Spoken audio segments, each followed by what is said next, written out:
తమిళ శంకర్ ఎన్నో అద్భుతమైన చిత్రాలను అందించడం జరిగింది. వాస్తవానికి చెప్పాలంటే మన భారతదేశంలో అంటే మణిరత్నం తర్వాత చెప్పుకోదగ్గ పేరు అంటే మరి అప్పట్లో మరి శంకర్ పేరే వినిపించేది.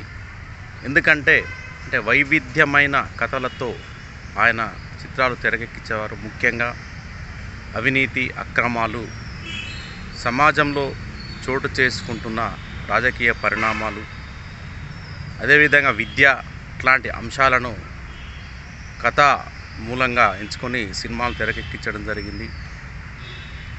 అయితే మొదట్లో అద్భుతమైన చిత్రాలను రూపొందించిన శంకర్ ఆ తర్వాత కాలంలో మరి ఎందుకో తడబడ్డాడు. అంటే చెప్పిన కథాంశాలనే చెప్తూ చిత్రాలను రూపొందించినప్పటికీ మారుతున్న కాలానికి అనుగుణంగా సినిమాలు రూపొందించలేకపోయాడు. ఆయన మొదట్లో తెరకెక్కించిన జెంటిల్మెన్ చిత్రం 1993-94 అనుకుంటా చాలా అద్భుతమైన విజయాన్ని అందించింది. తర్వాత ప్రేమికుడు, భారతీయుడు, ఆ తర్వాత కాలంలో వచ్చిన అపరిచితుడు, శివాజీ లాంటి చిత్రాలు, ఇలాంటి చిత్రాలు కూడా చాలా గొప్పగా చేయడం జరిగింది ఆయన. మరి ఎందుకు మరి శంకర్ పెన్నులో కలంలో మరి సిరా అయిపోయిందా, ఇంక్ అయిపోయిందా, మరి కథలో బలం ఎందుకు ఉండట్లేదు? ముఖ్యంగా మనం చెప్పుకున్నట్టయితే ప్రశాంత్ నీల్ ఎప్పుడైతే ఆయన దర్శకత్వంలో సినిమాలు రావడం మొదలయ్యాయో మరి భారతదేశంలో చిత్రాల నిర్మాణము, టేకింగు, కథాంశాలు, హీరో మేనరిజం ఇలాంటివన్నీ పూర్తిగా మారిపోయాయి. కేజీఎఫ్ కానీ, కేజీఎఫ్ 2 కానీ, సలార్ కానీ, మరి ఆ తర్వాత మొన్న ఈ మధ్య వచ్చిన పుష్ప చిత్రం మరి ఏ విధంగా అద్భుతమైన ఘన విజయాన్ని సాధించిందో మనందరికీ తెలుసు. దాదాపు 2000 కోట్ల వసూళ్లను రాబట్టించింది. అయితే గేమ్ చేంజర్, రామ్ చరణ్ హీరోగా తెరకెక్కిన గేమ్ చేంజర్ తాజాగా విడుదలైంది.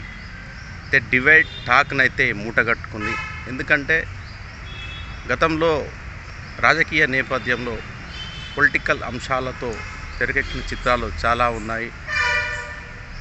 జెంటిల్మెన్ తీసుకున్నా, ప్రేమికుడు తీసుకున్నా, భారతీయుడు తీసుకున్నా, శివాజీ తీసుకున్నా, ఆ మధ్యకాలంలో మన మహేష్ బాబు లాంటి వ్యక్తి కూడా ముఖ్యమంత్రి పాత్రలో భరత్ అనే నేను చిత్రం రూపొందించడం జరిగింది. ఆ తర్వాత అర్జున్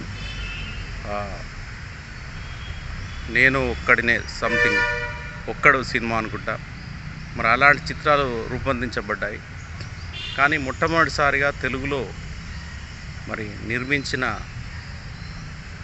మొదటిసారిగా తెలుగుకు దర్శకత్వం అయిన శంకర్ మరి రామ్ చరణ్ లాంటి ఒక హీరో, మెగాస్టార్ చిరంజీవి తనయుడు, మరి ఆయనకున్న ఫ్యాన్స్ ఫాలోయింగ్ అన్నీ దృష్టిలో పెట్టుకొని తీస్తే బాగుండేది. ఒక ప్రయోగాత్మక చిత్రం తీస్తే బాగుండేది. గ్రాఫిక్స్ అనుగుణంగా ఒక సైంటిఫిక్ సినిమా తీసినా బాగుండేది. మొదట్లో చాలామంది అనుకున్నారు అంటే శంకర్ రామ్ చరణ్ కాంబినేషన్లో తెరకెక్కిన చిత్రం ఒక సైంటిఫిక్ చిత్రంగా, ఒక రోబో లాంటి చిత్రంలా ఉండబోతుందని చాలామంది అనుకున్నారు. కానీ భారీ అంచనాలు అయితే మొదట్లో ఉన్నాయి. కానీ రిలీజ్ అయిన మొదటి రోజే డివైడ్ టాక్ తెచ్చుకోవడము మరి శంకర్ దురదృష్టము. అదేవిధంగా రామ్ చరణ్ దాదాపు 4-5 సంవత్సరాల తర్వాత, త్రిపుల తర్వాత మరి హీరోగా తెరకెక్కిన చిత్రము ఈ విధంగా డివైడ్ టాక్ను తెచ్చుకోవడం అనేది దురదృష్టం అనేది చెప్పుకోవాలి. ఇప్పటికైనా శంకర్ ముందు తీయబోయే చిత్రాలు చాలా ఆచి తూచి మంచి కథలను ఎంపిక చేసుకొని కాలానికి అనుగుణంగా వాటిని రూపొందిస్తే మాత్రం మళ్ళీ శంకర్ తనకంటూ ఒక సత్తాను చాటుకోగలుగుతాడని నా నమ్మకము. ఏమైనప్పటికీ అంటే కథపరంగా చాలా బాగున్నప్పటికీ అంటే పాత కథనే రాజకీయాల్లో మరి అవినీతి, ఎలక్షన్ కమిషన్ కావచ్చు, రిగ్గింగ్ కావచ్చు, మనం ఎప్పటి నుంచో ఇవన్నీ చూస్తూ ఉన్నాం. మనం కొత్తగా మళ్ళీ వాటిని చూడాల్సిన అవసరం లేదు. వాటి గురించి చర్చించాల్సిన అవసరం లేదు. కానీ ప్రస్తుతం తీసుకున్నట్టయితే మనం ఏవైతే ఆడియన్స్ ఉన్నారో ఆడియన్స్ యొక్క మూడ్ కూడా మారిపోయింది. వాళ్ళు పూర్తిగా ఎంటర్టైన్మెంట్ను కోరుకుంటున్నారు.